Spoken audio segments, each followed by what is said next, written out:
Hi, boys and girls. This is Mrs. Watkins coming to you from my bathtub. And I'm going to read to you The Cold-Blooded Penguin. This was one of my favorite books when I was a girl. Way down at the bottom of the world near the South Pole, where the summers are even colder than the winters, there lived a little penguin, and his name was Pablo. Now, Pablo wasn't like other penguins. All the other penguins spent their time out of doors. Day after day, no matter how cold it was, they would go fishing, skiing, or tobogganing in the ice and the snow. But Pablo stayed in his little igloo and huddled close to his warmest companion, an old wood stove that he called Smoky Joe. Pablo was unhappy. He shivered and shook as the chills ran right through him. He turned first one side to the stove and then the other. Brrr, he said through chattering teeth. I just can't get warm. If only the sun would come out and thaw all this old ice and snow. And then green grass would grow at the South Pole, and flowers and trees would spring up, and life would really be worth living. But that's impossible, sighed poor Pablo. So Pablo threw more wood into Smoky Joe and huddled closer to it. Suddenly, a bright idea struck him. If the warm weather wouldn't come to Pablo, then Pablo would go to it. He would strike out for some tropical island where there were palm trees and coconuts, and where he could spend the rest of his life basking in the warm sun and gazing up at the blue sky overhead. So the determined little penguin buckled on his snowshoes and said goodbye to Smoky Joe, and bravely set forth for the isle of all of his dreams. All of his friends turned out to see him off. They were very fond of Pablo, even if he was cold-blooded. They hated to see him go. But Pablo had made up his mind. Nothing was going to stop him. You can see his friends waving goodbye right there.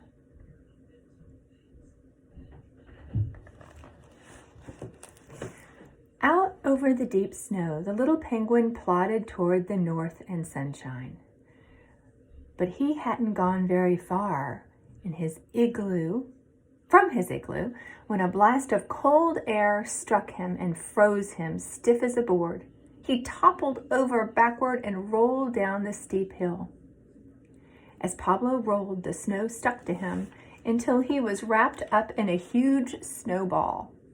Faster and faster the snowball rolled down the hill, and bigger it grew until it crashed right through the door of Pablo's igloo. It broke open in the middle of the floor.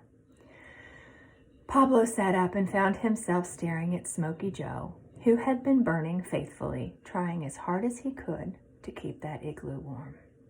Now, perhaps you would give up on this wild idea, grumbled the old stove, and maybe you should stay where you belong. But he didn't know Pablo. The little penguin was not going to let one disappointment upset his plans. The next day, the cold-blooded penguin set out once more for tropical sunshine. I like his can-do attitude. Here's a picture of Pablo. He's getting ready to go on his next adventure. This time he took precautions against his feet slipping on the frozen snow. He tied a hot water bottle to each foot and strapped several more around his waist to keep him warm. He's pretty inventive, right? Now, he cried triumphantly, I can't fail. Pablo started up the hill again.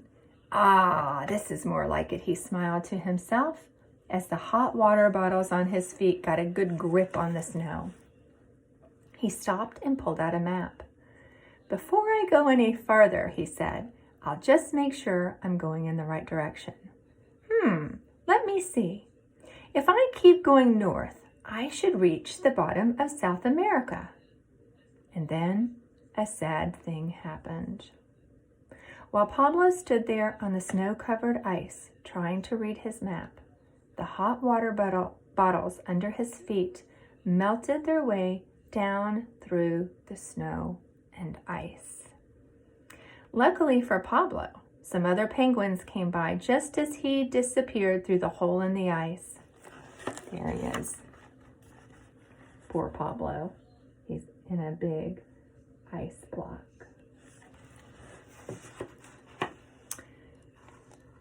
Back to the igloo they carried him, frozen solid in an enormous block of ice. They set the block on top of Smoky Joe and stoked him up with wood.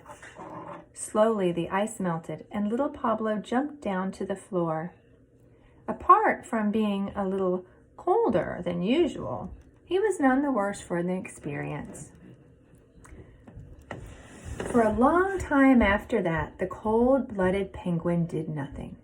He just sat in front of Smoky Joe and fed him firewood all day long.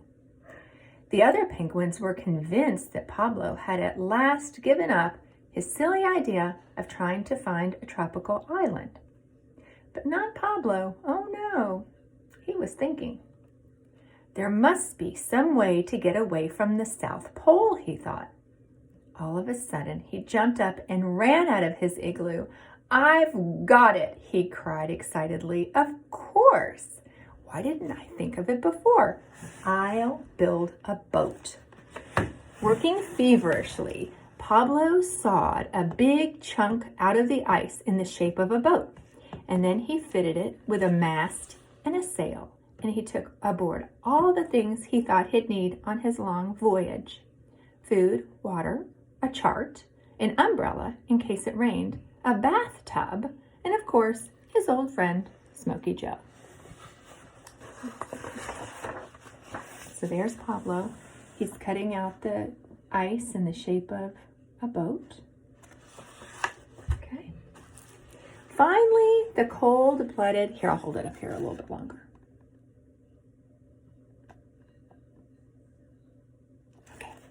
Finally, the cold-blooded little penguin set sail for the land of his dreams. Day after day, the cold wind blew up from the south and carried the little ice boat further and further north. As he got nearer to Cape Horn, a blanket of fog rolled in. Pablo had no idea fog could be that thick. Then one day, when the fog lifted suddenly, Pablo saw land quite close on the port side. And then more land loomed up on the starboard side. Pablo was puzzled. How could an ocean have two opposite coastlines so close together? But when he looked at his chart, he saw the reason. He was sailing through the Straits of Magellan. So far, so good, thought Pablo as he steered the boat in between the rocky little islands that were dotted about. This is really an adventure. He sailed safely through the straits and then turned north up along the cliff-lined coast of Chile. After Pablo had been at sea for many days, the wind dropped and the sail flapped idly against the mast. Pablo was worried. He knew that without wind to blow the boat along, he would just drift about there in the middle of his ocean, and his water supply was running low. Then one morning, a little storm cloud came up. It was only a baby cloud, but it was better than nothing. Closer and closer it came until it hovered right over the boat. If it would only break, thought Pablo. It's probably full of rainwater. Look at Pablo right there. He's so clever.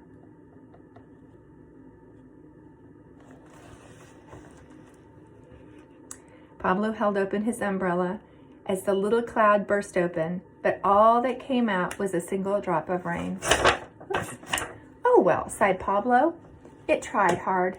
Maybe it was too young to leave its mother. Just as Pablo was almost giving up hope of ever reaching land, once again a breeze sprang up. It filled the sail and drove the ice boat hard on its northerly course along the shores of Peru. Why, I'll certainly cross the equator soon, said Pablo, looking at his chart. Whatever that is. But that wasn't so easy as Pablo soon found out. He didn't know that the equator was the line that stretched all the way around the middle of the world to divide the southern half from the northern half. And he didn't know that he had to get special permission from Father Neptune himself before he could go across. So Pablo sailed right into it, and it bounced back so hard that the little ice boat nearly capsized. Father Neptune bobbed up from the ocean to see what was the matter. Pablo explained that it was an accident and that he was just a cold-blooded penguin looking for a warm tropical island with blue skies and flowers. "Glad to help you out, son," said the old king of the sea after he had introduced himself. "I know just the place. Turn left right here, follow the curl of the waves until you hit the Galapagos. They're a pretty group of tropical islands, as pretty as you could wish to see." "Thank you, sir," said Pablo.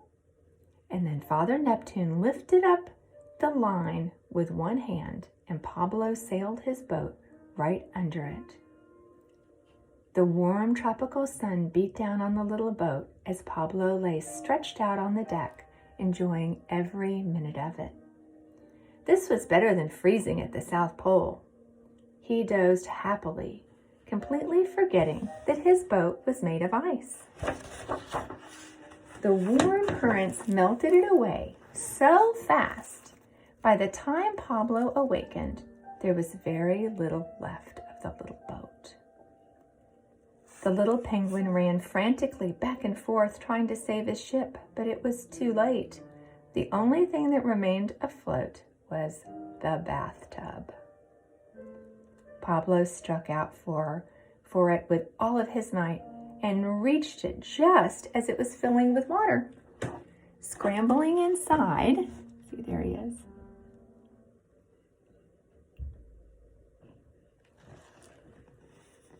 Scrambling inside, he bailed it out as fast as he could. But the faster he bailed the water out, the faster the bathtub seemed to fill up. And then he remembered he had forgotten to put a stopper in the bathtub. I'm going to do that. Here we go.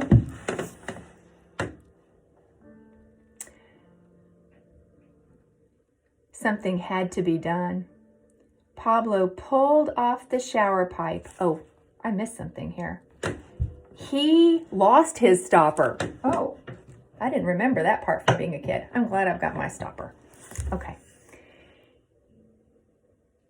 It must have gone down with the ship. Something had to be done. Pablo pulled off the shower pipe and jammed it into the hole in the bottom of the tub. The water spurted up through the shower pipe and poured out over the side. As it did so, it pushed the bathtub through the water at a terrific speed. Straight towards a smoothie sand shore sped the tub and slid up on the beach. Pablo jumped out excitedly. He scooped up handfuls of fine white sand and let it run through his fingers. "At last," he cried, "I'm on a tropical island." There were coconuts as big as footballs hanging in clusters from the tall trees, big bunches of yellow bananas, luscious persimmons, ripe, juicy mangoes. In fact, there was everything his heart had ever desired. And so the cold-blooded little penguin built himself a hammock and swung it between two palm trees. And all he did each day to bask in the tropical sunshine was to bask in the tropical sunshine and eat fruit and drink coconut milk. Pablo should have been the happiest penguin in the world, but there were times as he lay in his swinging hammock, basking in the sunshine, where he would sigh long and deeply. He was thinking of the crisp cold, the gleaming snow, and the clear green ice of his old home at the far-off South Pole. I hope you enjoyed this story. It's from the Walt Disney book that I had when I was a kid, Stories from Other Lands. Bye. Stay warm.